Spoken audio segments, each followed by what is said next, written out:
Hello friends, welcome back to my YouTube channel magic of cooking. तो friends, आज के आमी निये चले एसेछि निरामिष कचु शाकेर रेसिपि। तो सम्पूर्ण निरामिष कचु शाकटा आज के आमी रान्ना करछि। तो सबार प्रथमे आमी कचुर आँशटाके छाड़िये नेब, तारपर छोटो छोटो टुकरो करे केटे तारपरे रान्नाटा करब। आमी एखाने छोटो छोटो टुकरो करे रान्नाटा करछि, आपनारा चाइले एकटु लम्बा लम्बा करेओ केटे रान्नाटा करते पारेन। और कचुते आछे प्रचुर परिमाणे आयरन, जेटा आमादेर शरीरेर जन्य खूबই उपकारी। तो सामान्य किछु उपकरण दिए और एकदम कम समये आमी आजकेर रेसिपिटा करब। ताहले चलुन और कथा ना बाड़िये आजकेर रेसिपिटा देखे नेওয়া যাক। तो प्रथमे कचु शाकगुलोके केटे धुए नेब। तो कचु शाकगुलोके आमी केटे धुए निয়েছি और एरकम छोटो छोटो करे केटे निয়েছি। आपनारा चाइले एकटु लम्बा लम्बा करेও केटे निते पारेन। और ये कचु शाकटा आमादेर घरे प्राय रान्ना हये थाके, एटा एकदमই गला धरे ना, ताई आमी एटाके आलादाभाবে আর সেদ্ধ करब ना। और এই রেসিপিটা করতে আমি এখানে নিয়েছি মটর, দুটো কাঁচা লঙ্কা, একটা তেজপাতা, একটা শুকনো লঙ্কা আর কালো জিরে। তো এই সামান্য উপকরণ দিয়ে আমি আজকে রান্নাটা করব। তো সবার প্রথমে আমি গ্যাস অন করে এটা কড়াই বসিয়ে দেব।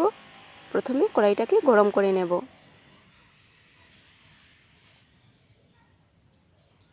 তো গ্যাস অন করে আমি একটা কড়াই বসিয়ে দিয়েছি। তো কড়াইটা গরম হয়ে গেছে, দিয়ে দিচ্ছি সরষের তেল। এবার তেলটা গরম করে নেব। তো তেলটা গরম হয়ে গেছে, আমি অল্প একটু নুন দিয়ে দিচ্ছি প্রথমে। আর প্রথমে আমি মটরটাকে ভেজে নেব।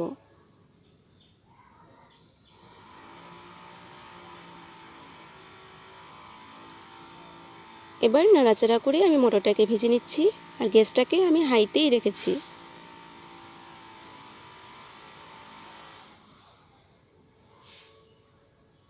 হাই হিটে মটরগুলো ভাজলে কিন্তু মটরটা খুব সুন্দরভাবে ফোটে, তাই আমি হাই হিটেই মটরটাকে ভেজে নিচ্ছি। আর কন্টিনিউ এভাবে নাড়াচাড়া করে মটরটাকে ভেজে নিতে হবে। তো এইভাবে আমি কিছু সময় নাড়াচাড়া করার পর মটরটা প্রায় ফুটে এসেছে, তাই আমি আর পারলাম না, আমি ঢেকে দিয়েছি একটু। নাড়াচাড়া করে আমি মটরটাকে আর ভাজতে পারছি না, এইভাবে মটরটা ফুটছে। তো 1 মিনিটও লাগেনি আমার মটরটাকে ভাজতে। তো আমি ঢাকনাটা তুলে নিয়েছি আর কি সুন্দর লাল লাল করে মটরগুলো ফুলে ফুলে ভাজা হয়ে গেছে। এবার তুলে নেব।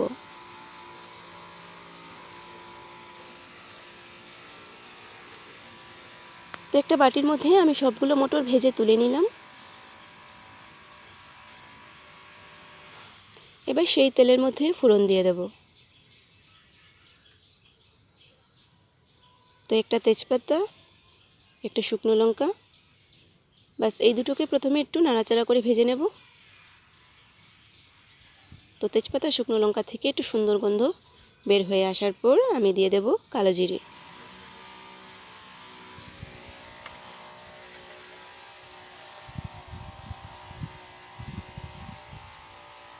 তো এবার কালো জিরেটা একটু ভাজা হয়ে যাক। তো ভাজা হয়ে গেছে, আমি কেটে রাখা কচু শাকগুলো দিয়ে দেব।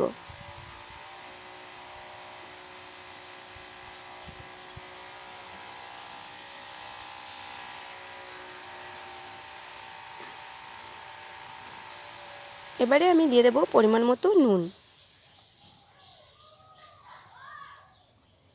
ব্যাস এবার একটু সময় নিয়ে আমি ভালো করে নুনের সাথে কচু শাকটাকে নাড়াচাড়া করে নেব।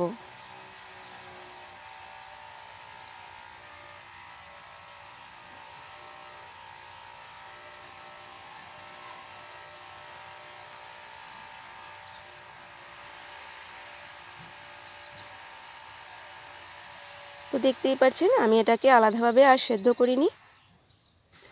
তো নাড়াচাড়া করে নিয়েছি, এবার ঢেকে রাখবো। প্রায় 2 থেকে 3 মিনিটের মতন আমি এটাকে এবার ঢাকনা দিয়ে ঢেকে রাখছি।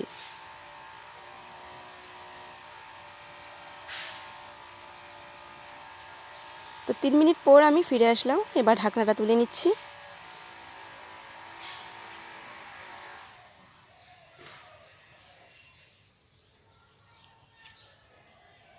তো কচু শাকটা অনেকটাই সফট হয়ে গেছে, দেখেই বোঝা যাচ্ছে। তো একটু নাড়াচাড়া করে নিচ্ছি, আর কচু থেকে অনেকটা জলও ছেড়েছে।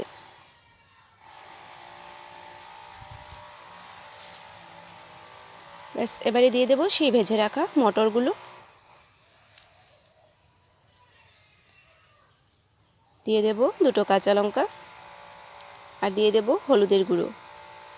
আর কোনো মশলা এখানে আমি ইউজ করব না। ব্যাস, এবার সব কিছুকে ভালো করে মিশিয়ে নেব, আর আমার রান্নাটাই হয়ে যাবে। তো এইভাবে আমি একটু সময় নিয়ে সব কিছুকে ভালো করে মিশিয়ে নিচ্ছি।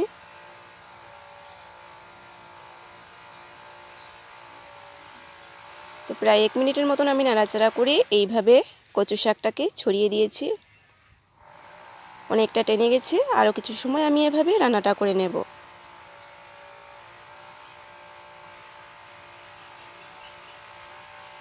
তো কচুর মধ্যে এক্সট্রা জলটা থাকে, সেই জলটা আর নেই, পুরোপুরি শুকিয়ে গেছে।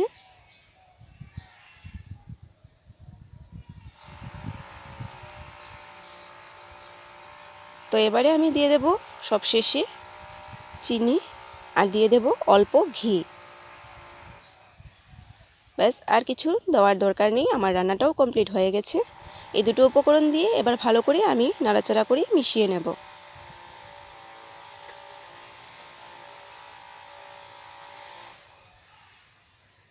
তো হয়ে গেল আমার আজকের একদম কম উপকরণের কচু শাকের রেসিপি।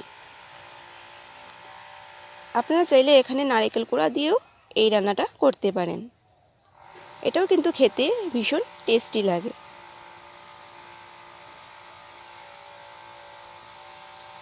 তো ব্যাস, আমি নাড়াচাড়া করে নিয়েছি, এবার তুলে আনবো। তো দেখুন বন্ধুরা, আমি একটা বাটির মধ্যে কচু শাকগুলোকে নিয়ে নিয়েছি। তো হয়ে গেল আমার আজকের কচু শাক রান্নার রেসিপি। তো নিরামিষ কচু শাকের রেসিপিটা কেমন হয়েছে কমেন্ট করে জানাবেন। আর যদি ভালো লেগে থাকে তাহলে লাইক করবেন, শেয়ার করবেন, আর সাবস্ক্রাইব করে পাশের বেল আইকনটিতে ক্লিক করে দেবেন, যাতে আমার চ্যানেলে আপলোড করা ভিডিওগুলো সবার আগে আপনাদের কাছে পৌঁছে যেতে পারে। তো একদম সহজ একটি রেসিপি আজকে আমি আপনাদের সাথে শেয়ার করেছি। রেসিপিটা কেমন হয়েছে প্লিজ কমেন্ট করে জানাবেন। আবারও চলে আসবো আপনাদের সামনে এইরকম নতুন নতুন রেসিপির সাথে।